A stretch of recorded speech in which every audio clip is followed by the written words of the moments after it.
But when I got to South Africa, my leg didn't have a pulse and I was hemorrhaging. And if I had been medevac to Europe, I would have bled to death. Ashley Judd is looking back at her catastrophic injury in the Democratic Republic of the Congo, revealing that she, quote, would have bled to death if she had been transported to Europe. The 53-year-old actress shattered her right leg in 4 places during a hike in the jungle in February 2021. The humanitarian was there on a research trip. While talking to Kate Roberts on her podcast Sex, Body, and Soul, she said she barely survived the 55-hour rescue and detailed her immense pain.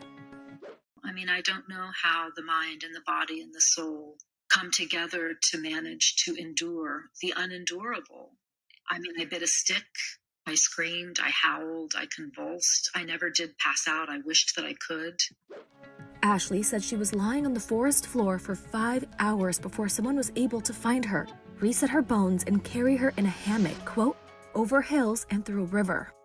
From there, she rode on a motorcycle for 6 hours until she got somewhere where she could be flown to a hospital. I was in a hospital in South Africa about 9 days, and then I was medevaced to Tennessee. But when I got to South Africa, my leg didn't have a pulse and I was hemorrhaging. And if I had been medevac to Europe, I would have bled to death. During the candid interview, Ashley revealed how the accident changed her. And I think it showed me that all the work I've done and the development of my meditation practice and how hard I've tried to heal, that really was with me throughout those 55 hours. And this doesn't make me good, right, and perfect. And I'm not trying to toot my own horn, but there was a certain grace that stayed with me. She said meditating helped her shift her perspective on the situation.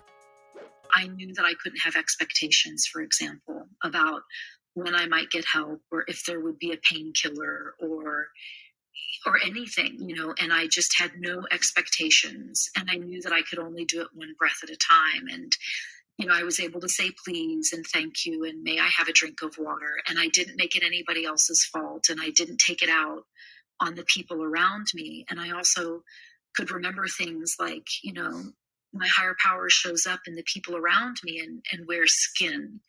And that people were offering me everything that they had was just their presence, and it was their compassion and their empathy.